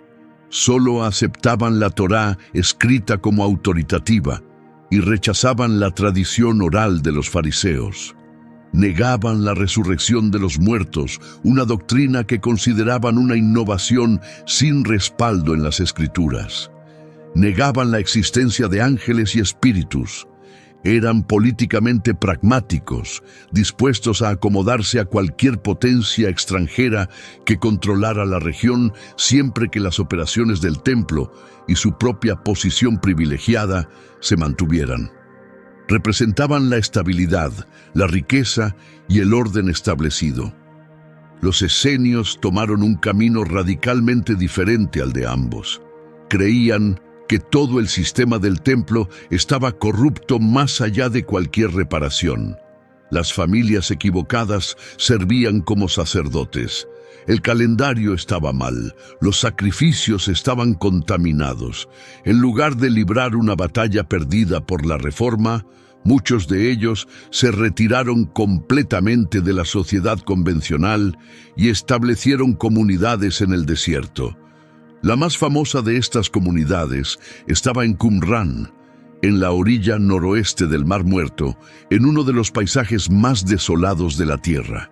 Allí, en cuevas y edificaciones sencillas con vista a la costa cubierta de sal, una comunidad de quizás 200 a 300 personas vivía una vida de disciplina extrema. Compartían todas sus posesiones, comían juntos en silencio ritual, vestían ropas blancas, se bañaban en baños rituales varias veces al día, se levantaban antes del amanecer para la oración y el estudio de las Escrituras, copiaban rollos con un esmero minucioso y esperaban con una intensidad que bordeaba la obsesión. Dividían el mundo entre los hijos de la luz y los hijos de las tinieblas, y se preparaban meticulosamente para la guerra cósmica final entre ambos. Escribieron un plan de batalla detallado llamado El Rollo de la Guerra, que describía cómo los ejércitos de Dios derrotarían a las fuerzas del mal en los últimos días. Estudiaban a los profetas de manera obsesiva, escribiendo comentarios llamados Pesharim, que aplicaban cada profecía antigua a su propio tiempo y a su propia comunidad. Creían que estaban viviendo en el punto de inflexión de la historia, que la era de la maldad estaba a punto de terminar y que Dios estaba a punto de intervenir de una manera dramática, violenta y definitiva. Esperaban a Mesías, no a uno, sino a dos. Un Mesías sacerdotal de la línea de Aarón que purificaría el templo y restauraría la adoración correcta, y un Mesías real de la línea de David que derrotaría a los enemigos de Israel y establecería el reino de Dios en la tierra. Sus rollos describen un gran banquete mesiánico donde ambos Mesías presidirían, con el Mesías sacerdotal tomando precedencia sobre el real. Fue esta comunidad, o un grupo estrechamente vinculado a ella, la que produjo los rollos del Mar Muerto, uno de los descubrimientos arqueológicos más importantes de la historia humana. En 1947, un pastor beduino llamado Muhammad Ed-Dib buscaba una cabra perdida en los acantilados sobre Qumran. Lanzó una piedra dentro de una cueva y escuchó el sonido de cerámica rompiéndose. Dentro de la cueva encontró vasijas altas de arcilla que contenían rollos de cuero envueltos en lino, rollos que habían permanecido ocultos allí durante casi 2000 años. El descubrimiento desencadenó una búsqueda arqueológica que duró una década y que sacó a la luz miles de fragmentos de rollos en 11 cuevas alrededor de Qumrán. Entre ellos había copias de casi todos los libros de la Biblia hebrea, algunas que datan de los siglos II y III antes de Cristo. El gran rollo de Isaías, una copia completa del libro de Isaías de más de 7 metros de largo, fue la joya de la corona del descubrimiento.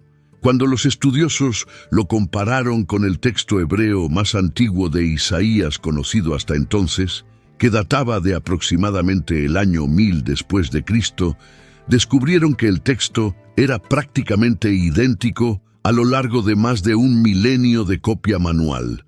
La fidelidad de la tradición de los escribas era extraordinaria.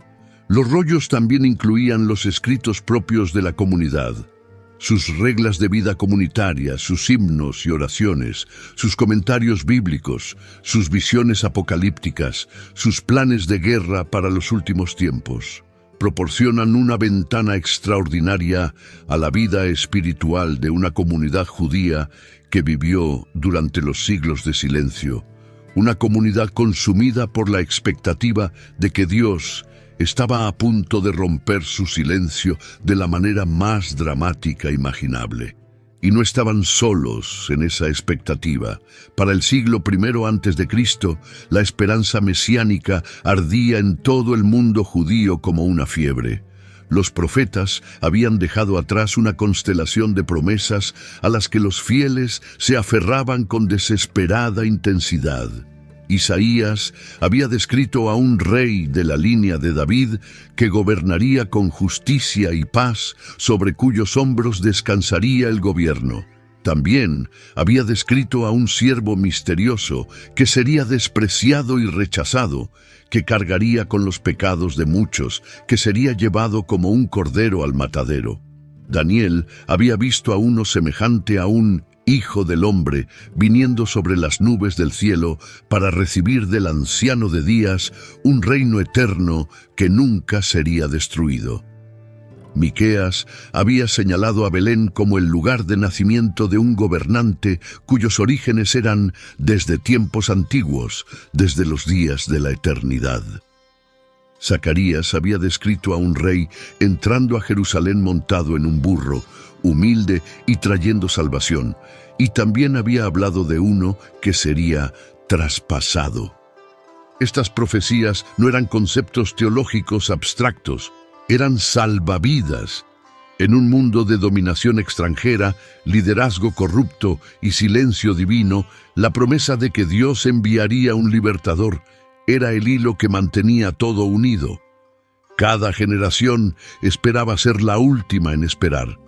Cada persecución agudizaba el anhelo. El silencio de Dios no apagó la esperanza mesiánica, la intensificó. Pero antes de que esa esperanza pudiera cumplirse, un último imperio necesitaba subir al escenario, y este sería el más poderoso y el más brutal de todos. Roma entró en escena en el año 63 antes de Cristo, y su llegada fue tanto inevitable como catastrófica para la independencia judía.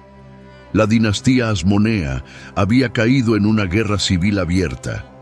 Dos hermanos, Hircano II y Aristóbulo II, luchaban por el trono y el sumo sacerdocio después de que su madre, la reina Salomé Alejandra, muriera en el año 67 antes de Cristo. Ambos bandos cometieron el mismo error catastrófico, apelaron a Roma para que resolviera su disputa. El general romano Pompeyo estaba en campaña por el oriente en ese momento, reorganizando todo el Mediterráneo oriental bajo el control romano. Ya había destruido los últimos restos del imperio seleucida y buscaba su próxima conquista. Cuando dos príncipes judíos se presentaron suplicando su apoyo uno contra el otro, Pompeyo vio una oportunidad que ningún general romano dejaría pasar. Marchó sobre Jerusalén. Los partidarios de Hircano abrieron las puertas de la ciudad baja y dieron la bienvenida a los romanos. Pero los seguidores de Aristóbulo se atrincheraron en el monte del templo y se negaron a rendirse. Pompeyo sitió el templo durante 3 meses, trajo máquinas de asedio desde la costa fenicia, construyó rampas de tierra contra la muralla norte, programó sus asaltos para el día de reposo, sabiendo que los defensores judíos se defenderían si eran atacados, pero no tomarían acciones ofensivas en su día sagrado. Semana tras semana, las rampas crecían mientras los defensores observaban, incapaces de actuar. Cuando las murallas fueron finalmente derribadas, 12.000 judíos murieron en los combates, y entonces Pompeyo hizo algo que horrorizó al mundo judío. Entró en el lugar santísimo, el espacio más sagrado del judaísmo, la habitación en la que solo el sumo sacerdote podía entrar y solo una vez al año, en el día de la expiación. Pompeyo atravesó el velo y se paró en la cámara interior, movido por la curiosidad sobre qué guardaban los judíos con tanto fanatismo. Encontró exactamente lo que los judíos siempre habían dicho que había allí. Nada, una habitación vacía, ningún becerro de oro, ningún tesoro escondido, ningún ídolo secreto, solo espacio, el espacio donde la presencia del Dios viviente una vez había habitado entre las alas extendidas de los querubines de oro sobre el arca de la alianza. El arca había desaparecido hacía mucho tiempo, la gloria se había marchado hacía mucho, y ahora un general romano estaba parado en el vacío, miró a su alrededor y volvió a salir. Para su mérito, Pompeyo no saqueó el templo. Ordenó que lo purificaran y que los sacrificios diarios se reanudaran al día siguiente. Pero la violación ya estaba hecha. El mensaje era claro. La independencia judía había terminado. Un soldado pagano había caminado hasta el lugar más sagrado de la tierra, y nada lo había detenido. El silencio del cielo continuaba. Pompeyo redujo Judea a un estado vasallo de Roma, despojó la mayor parte del territorio que los asmoneos habían conquistado e impuso la supervisión romana. Las siguientes décadas fueron un caos borroso de guerras civiles romanas, invasiones partas e intrigas asmoneas. Julio César, el rival de Pompeyo, eventualmente tomó el control y mostró a los judíos una consideración notable, confirmando su derecho a practicar su religión y eximiéndolos de ciertas obligaciones romanas. Pero César fue asesinado en el año 44 a.C. y el caos se reanudó. A lo largo de toda esa agitación, una familia no dejaba de ascender. La familia de Antípater, un idumeo, uno de los pueblos que Juan Hircano había convertido por la fuerza al judaísmo unas generaciones antes. Antípater era un genio político que se aliaba con cualquier hombre fuerte romano que estuviera en el poder en ese momento, proporcionando apoyo militar e información a cambio de favores y posiciones. Cuando Antípater fue envenenado en el año 43 a.C., su hijo Herodes heredó las conexiones de su padre, sus instintos políticos y una ambición que hacía que Alejandro Magno pareciera modesto.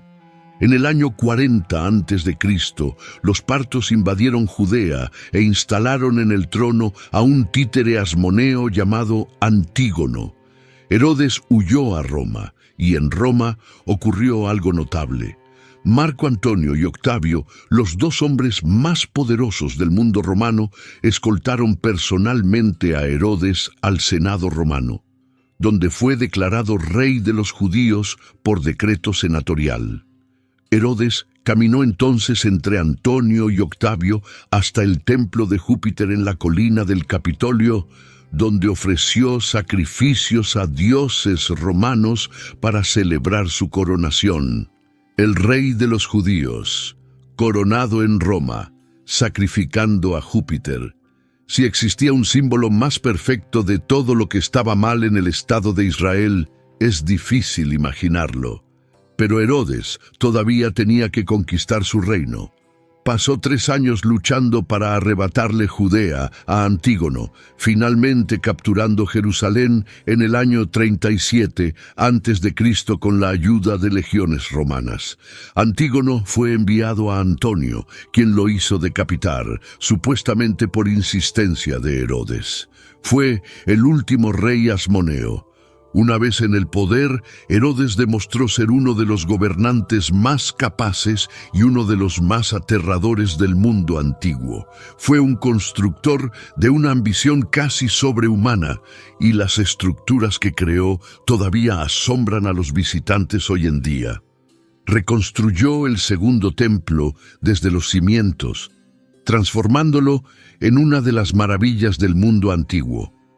Amplió el monte del templo hasta abarcar aproximadamente 14 hectáreas, construyendo enormes muros de contención y rellenando los espacios con miles de toneladas de tierra y escombros.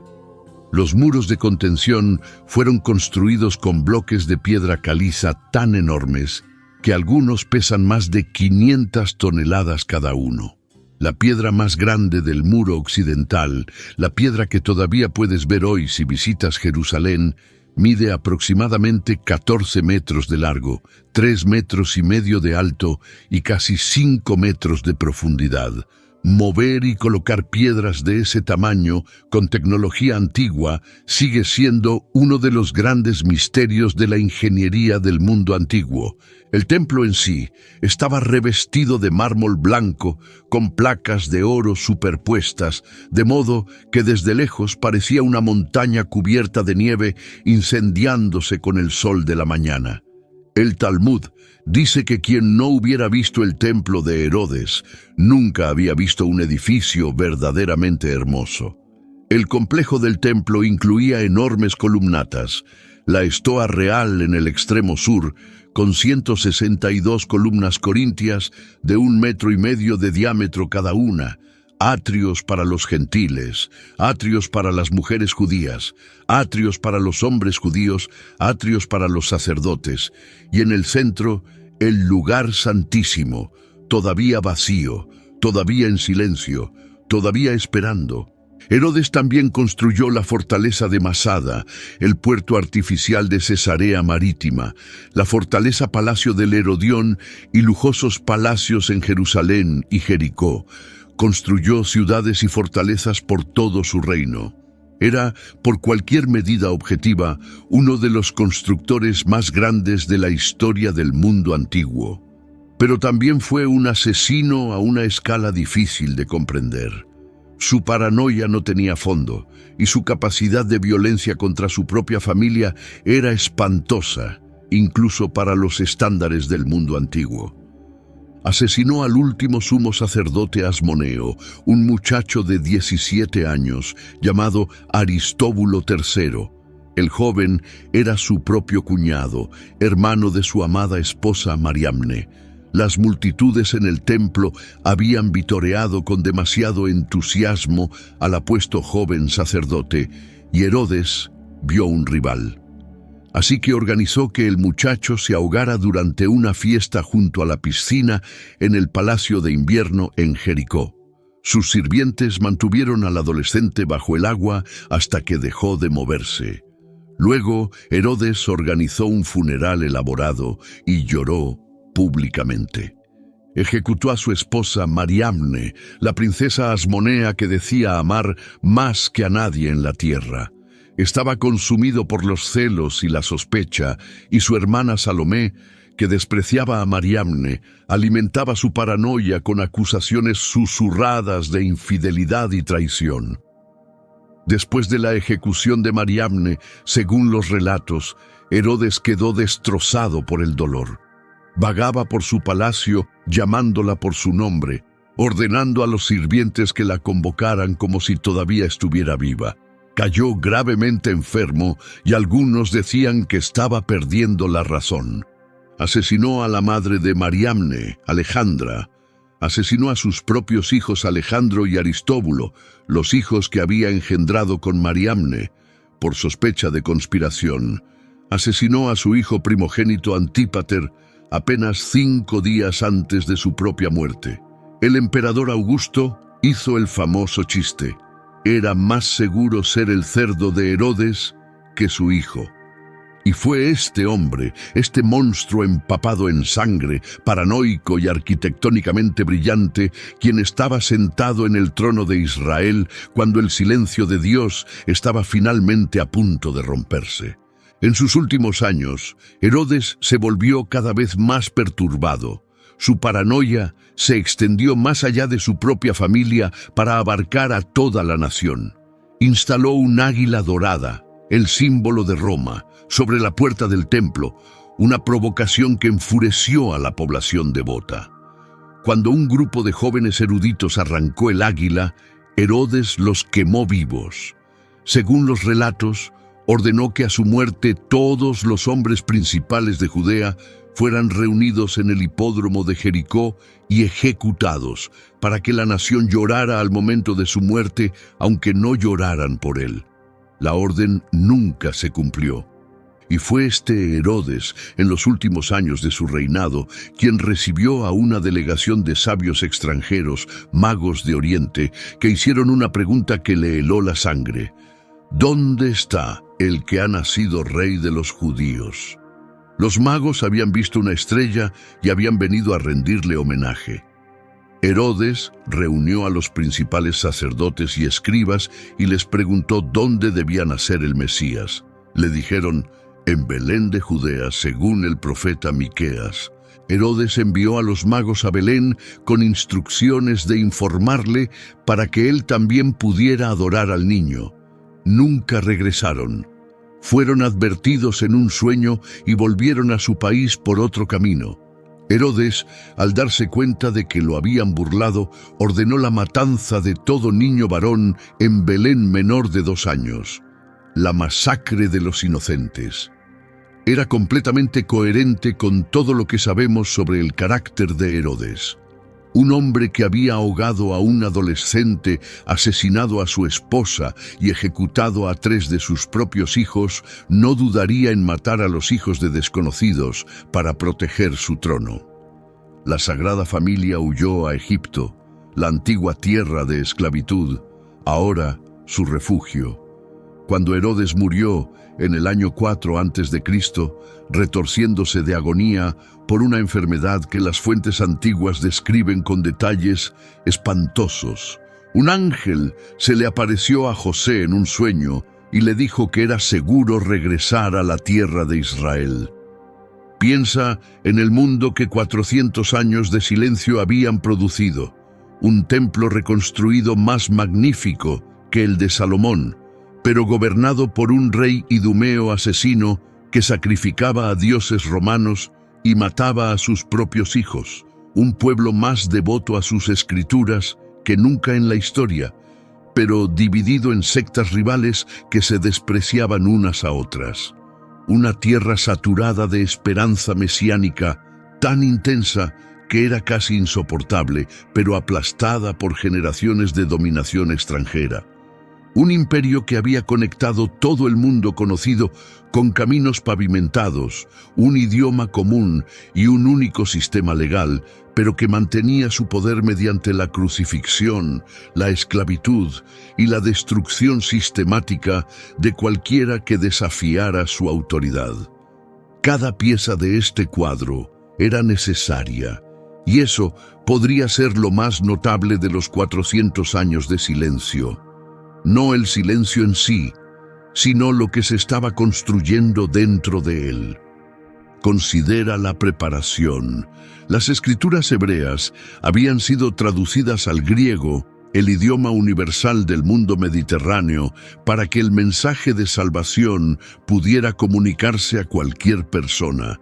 Se había establecido una red de sinagogas por todo el Imperio Romano, proporcionando lugares de reunión ya listos, donde el Evangelio podía predicarse a judíos y a los temerosos de Dios. los gentiles que asistían a los servicios de la sinagoga sin convertirse completamente al judaísmo. El sistema de caminos romanos conectaba todo el mundo conocido, haciendo que los viajes fueran más rápidos y seguros que nunca. Un apóstol podía caminar de Jerusalén a Roma. La Pax Romana, por brutal que fuera su aplicación, había creado condiciones de estabilidad relativa que permitían que las ideas se difundieran libremente a través de distancias enormes. La diáspora judía había plantado comunidades en cada ciudad importante, desde Britania hasta Babilonia, comunidades que ya adoraban a un solo Dios, estudiaban a los profetas y esperaban a un Mesías. Incluso los desarrollos teológicos del período intertestamentario sirvieron como preparación, y esta parte merece más atención de la que normalmente recibe. El concepto de resurrección, por ejemplo, apenas se menciona en los libros más antiguos de la Biblia hebrea. Hay indicios, sombras de él, en pasajes como el grito de Job, de que yo sé que mi Redentor vive, o la promesa de Daniel, de que muchos de los que duermen en el polvo de la tierra despertarán. Pero fue durante los siglos de silencio, particularmente bajo la presión del martirio durante la persecución de Antíoco, cuando la doctrina de la resurrección corporal se convirtió en una convicción ardiente para millones de judíos. Cuando los mártires macabeos fueron a la muerte, declararon su fe en que Dios los levantaría de nuevo. La madre de los 7 hijos le dijo a su hijo menor que no temiera a la muerte, porque el Creador del mundo les devolvería el aliento y la vida. Para la época de Jesús, la resurrección era la gran línea divisoria entre los fariseos, que creían en ella apasionadamente, y los saduceos, que la rechazaban por completo. Y fue en un mundo que ya creía en la resurrección, donde se proclamaría el mensaje de Jesús, resucitado de entre los muertos. La literatura producida durante el período intertestamentario revela la profundidad de la lucha espiritual que estaba ocurriendo. El libro del Eclesiástico, escrito alrededor del año 180 a.C. por un sabio judío llamado Ben Sirá, es una obra maestra de sabiduría práctica que explora la relación entre el temor de Dios, la obediencia a la Torá y el vivir una vida buena. Fue ampliamente leído y profundamente influyente en la formación del pensamiento moral judío. El libro de la sabiduría, probablemente escrito por un judío en Alejandría en el siglo I a.C., luchó con una de las preguntas más angustiantes de los siglos de silencio. ¿Por qué sufren los justos mientras los malvados prosperan? Su respuesta fue notable. Las almas de los justos están en la mano de Dios, escribió el autor, y ningún tormento los tocará. A los ojos de los necios, su partida pareció un desastre, pero están en paz, y su esperanza está llena de inmortalidad. Este lenguaje sobre la inmortalidad del alma y la reivindicación de los justos después de la muerte influiría profundamente tanto en el pensamiento judío como en el cristiano. El libro de Enoc, una extensa obra apocalíptica que circuló ampliamente en los siglos anteriores a Jesús, desarrolló visiones elaboradas del reino celestial, los ángeles caídos, el juicio final y la venida de una figura misteriosa llamada el Hijo del Hombre, una designación que Jesús más tarde se aplicaría a sí mismo. El primer libro de Enoc describe a este Hijo del Hombre como un ser preexistente que se sienta en un trono de gloria y juzga a las naciones, un lenguaje que resuena a lo largo de los relatos evangélicos del juicio de Jesús ante el Sanedrín. El libro de Daniel, particularmente sus capítulos finales, introdujo el concepto de una sucesión de imperios mundiales, simbolizados por una gran estatua hecha de varios metales que sería destruida por una piedra cortada sin manos, representando un reino que Dios mismo establecería. La profecía de Daniel sobre las 70 semanas se convirtió en uno de los pasajes más estudiados y debatidos de la historia judía y cristiana. Y muchos intérpretes creen que proporcionaba un cronograma que señalaba la era exacta en que el Mesías aparecería. La doctrina de los ángeles también se había elaborado durante los siglos de silencio.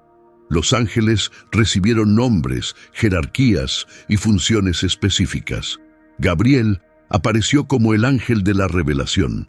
Miguel surgió como el arcángel guerrero, el defensor de Israel.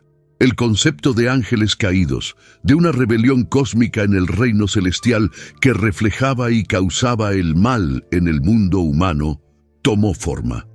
Para la época del Nuevo Testamento, estas ideas estaban entretejidas en la estructura de la creencia judía.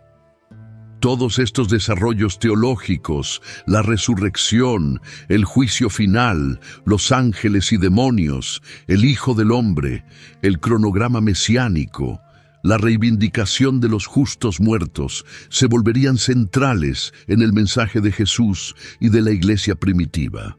No aparecieron de la nada, fueron refinados durante 4 siglos de silencio, forjados en el yunque del sufrimiento y la esperanza. También hubo desarrollos en la práctica religiosa durante los siglos de silencio que prepararon directamente el camino para lo que venía. La práctica de la inmersión ritual en agua, lo que llamaríamos bautismo, se extendió ampliamente durante el periodo intertestamentario. La mikvé, el baño ritual, ha sido encontrada en sitios arqueológicos por todo Israel de esta época, incluyendo Qumrán, los barrios sacerdotales de Jerusalén y sitios de sinagogas en todo el país. Cuando Juan el Bautista apareció en el desierto de Judea, llamando a la gente a bautizarse para el arrepentimiento de los pecados, no estaba inventando algo nuevo. Estaba tomando una práctica existente que cualquier persona judía habría reconocido y llenándola con un significado nuevo, urgente y escatológico. La inmersión ya se asociaba con la purificación y los nuevos comienzos. Juan la transformó en una señal de preparación para la venida del Mesías. La tradición escribal, la copia meticulosa y el estudio de las escrituras por eruditos entrenados alcanzó su desarrollo más alto durante los siglos de silencio. Los escribas se convirtieron en los guardianes del texto sagrado, contando cada letra, cada palabra, cada versículo, para asegurarse de que nada se perdiera ni se cambiara. Cuando Jesús debatía con los escribas y fariseos en los atrios del templo, se enfrentaba a una clase de eruditos cuya devoción por la palabra escrita era en sí misma un producto de los 400 años de silencio. Habían volcado su energía espiritual en el texto precisamente porque la voz profética viva se había apagado. La tradición de la interpretación oral, lo que los fariseos llamaban la tradición de los ancianos y que eventualmente se convertiría en el Talmud, también se desarrolló durante este período. Este cuerpo de comentarios y debates, argumentos y contraargumentos, creó una cultura de compromiso intenso con las escrituras que no tenía paralelo en el mundo antiguo. Cuando Jesús enseñaba, se relacionaba directamente con esta tradición, a veces afirmándola, a veces cuestionándola, a veces trascendiéndola por completo con una simple frase: «Ustedes han oído que se dijo, pero yo les digo». Incluso la situación política estaba calibrada con precisión. Bajo un gobierno puramente judío, la ejecución de Jesús por crucifixión habría sido imposible. La crucifixión era un castigo romano, no judío. El método judío de pena capital era la lapidación.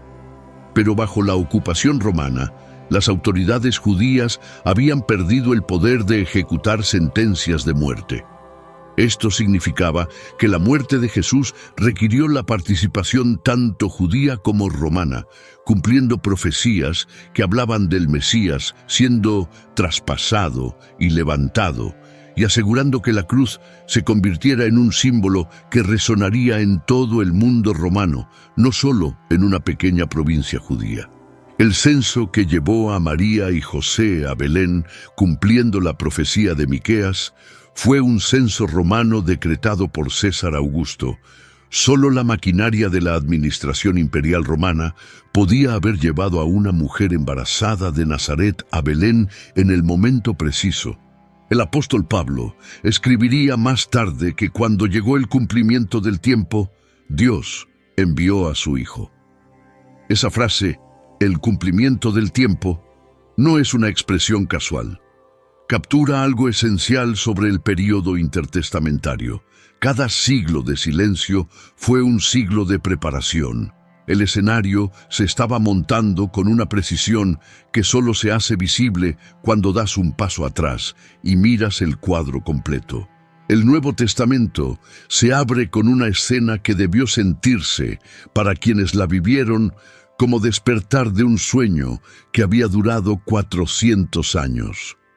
Un sacerdote anciano, llamado Zacarías, estaba sirviendo en el templo, realizando la ofrenda de incienso en el lugar santo. Había sido elegido por sorteo para este honor. Había tantos sacerdotes en Israel en ese momento, quizás hasta 18,000, que algunos nunca recibían este privilegio en toda su vida. Esta era probablemente la única oportunidad de Zacarías de pararse ante el altar de oro y quemar incienso en la presencia de Dios. Y entonces apareció un ángel, no en un sueño, no en una vaga sensación espiritual. Un ángel parado justo allí, a la derecha del altar del incienso, Gabriel. El mismo ángel que se había aparecido al profeta Daniel más de 500 años antes, el último ángel en entregar un mensaje profético importante antes de que descendiera el silencio. Zacarías estaba aterrorizado y Gabriel pronunció palabras que conectaban directamente a través de los siglos de silencio con las últimas palabras del Antiguo Testamento. Malaquías había terminado su profecía con una promesa. He aquí, yo les envío al profeta Elías antes que venga el día grande y terrible del Señor. Y él volverá el corazón de los padres hacia los hijos y el corazón de los hijos hacia los padres. Ahora Gabriel le decía al sacerdote tembloroso que su esposa Elizabeth, anciana y estéril, daría a luz un hijo que iría delante del Señor con el espíritu y el poder de Elías para volver los corazones de los padres hacia los hijos. El ángel estaba citando a Malaquías, palabra por palabra. Después de 400 años, el cielo retomaba exactamente donde lo había dejado. La frase que Malaquías había dejado suspendida en el aire durante 4 siglos estaba siendo completada. Ese hijo sería Juan el Bautista, el precursor, la voz que clama en el desierto, aquel cuyo propósito entero era anunciar que el silencio había terminado. 6 meses después, Gabriel apareció de nuevo, esta vez ante una joven llamada María, en el insignificante pueblo galileo de Nazaret. El mensaje que trajo conectaba cada hilo que se había tejido durante los 4 siglos de silencio. El niño que María daría a luz sería llamado Hijo del Altísimo. Se le daría el trono de su padre David, el trono que había estado vacío desde el exilio babilónico más de 600 años antes. Reinaría sobre la casa de Jacob para siempre. Su reino no tendría fin. La respuesta de María, el canto conocido como el Magnificat, se remontó más allá del silencio hasta las raíces más profundas de la historia de Israel. Cantó sobre Dios, dispersando a los soberbios y levantando a los humildes, llenando de bienes a los hambrientos y despidiendo vacíos a los ricos. Y luego, las palabras que capturaron 400 años en una sola frase. Socorrió a Israel su siervo, acordándose de su misericordia como habló a nuestros padres, a Abraham y a su descendencia para siempre. Se ha acordado. Eso es lo que dice el Magnificat. A lo largo de 400 años de imperios que surgieron y cayeron, de persecuciones y martirios y guerras civiles y ocupaciones extranjeras y sacerdocios corruptos y esperanzas destrozadas, Dios se había acordado. La alianza con Abraham seguía en pie. La promesa a David seguía vigente. La profecía de Malaquías se estaba cumpliendo, palabra por palabra, exactamente como había sido escrita.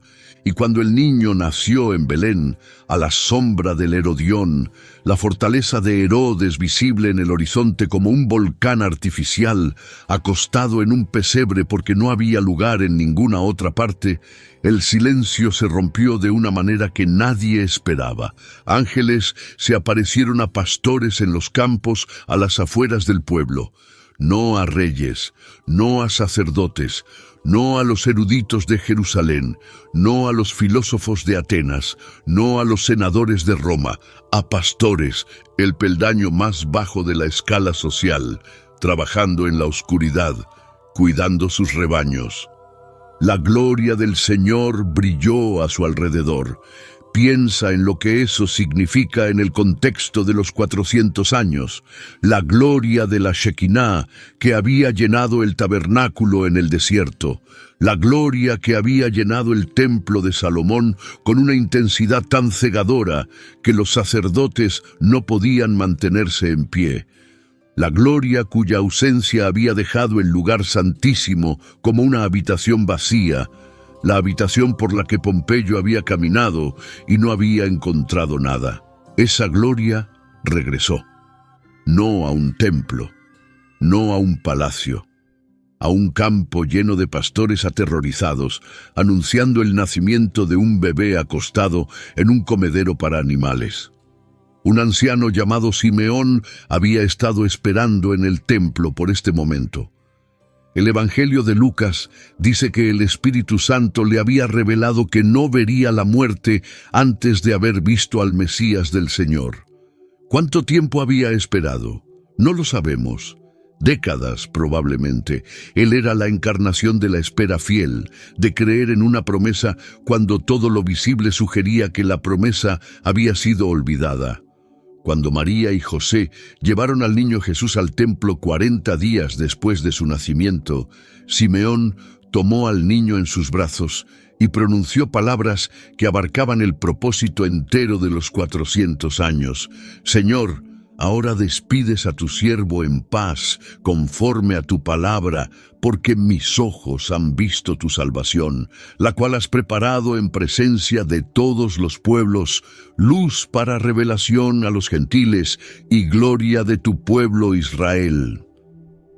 Luz para los gentiles. En esa sola frase, Simeón capturó la razón de cada imperio, cada traducción, cada camino, cada sinagoga, cada comunidad de la diáspora que los 400 años habían producido. La Septuaginta había hecho las escrituras accesibles al mundo gentil.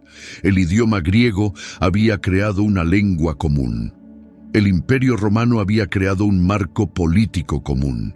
La diáspora había esparcido el conocimiento del único Dios verdadero a cada ciudad importante del mundo antiguo.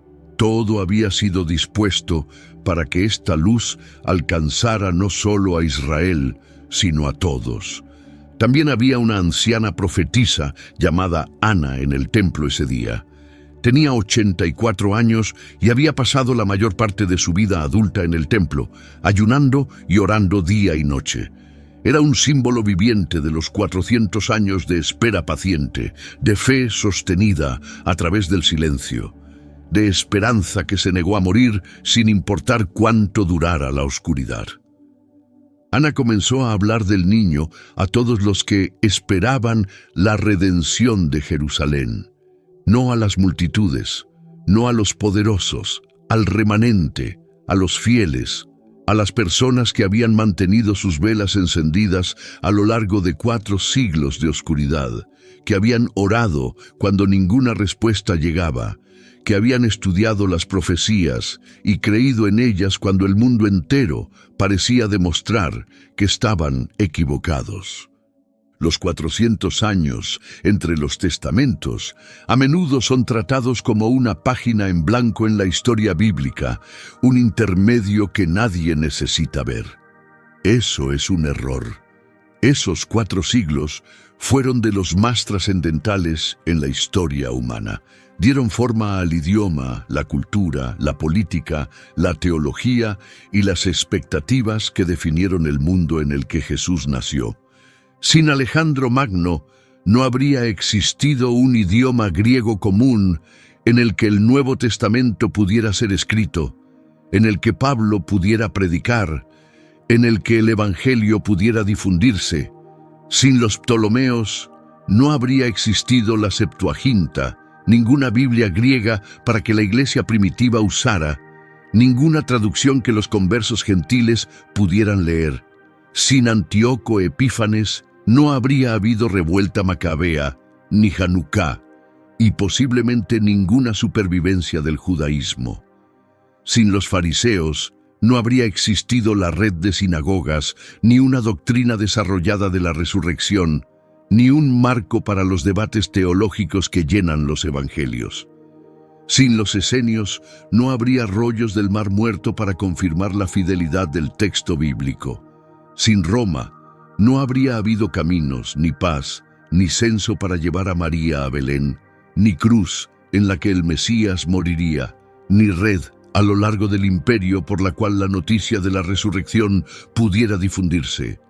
Cada pieza era necesaria. Cada imperio fue un tramoyista, cada siglo de silencio fue un siglo de preparación. El Dios que habló a través de los profetas y luego se quedó callado no estaba ausente. Estaba construyendo algo tan vasto, tan intrincado, tan precisamente diseñado que se necesitaron 400 años para completar el escenario antes de que el personaje central pudiera entrar en él. La verdadera pregunta que esta historia plantea no es ¿dónde estaba Dios durante el silencio? La verdadera pregunta es si el mismo Dios está obrando en los silencios de nuestras propias vidas.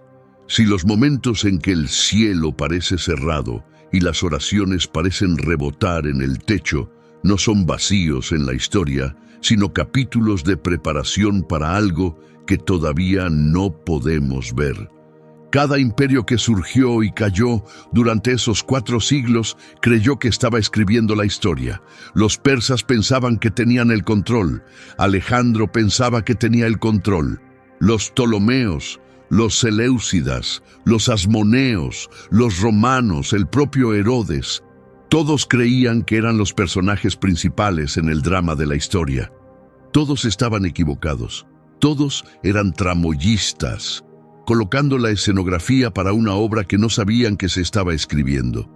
Y el dramaturgo era el mismo Dios que había caminado con Adán en el frescor de la tarde, llamado a Abraham fuera de Ur, abierto el mar para Moisés y hablado a través de profetas durante 1000 años antes de quedarse callado. Cuando finalmente habló de nuevo, no fue con truenos desde una montaña ni con fuego desde el cielo. No fue con el estruendo de ejércitos ni con el decreto de reyes. Fue con el llanto de un bebé recién nacido en un refugio prestado para animales, en un pueblo tan pequeño que la mayoría de la gente no podría encontrarlo en un mapa. Y el mundo nunca volvió a ser el mismo desde entonces. Si historias como estas te fascinan, si quieres profundizar en los misterios y los capítulos ocultos que la mayoría de la gente nunca escucha, suscríbete a este canal. Tenemos más historias en camino y la próxima podría ser la que cambie tu forma de ver todo. Haz clic en el video que aparece en pantalla ahora. Nos vemos allí.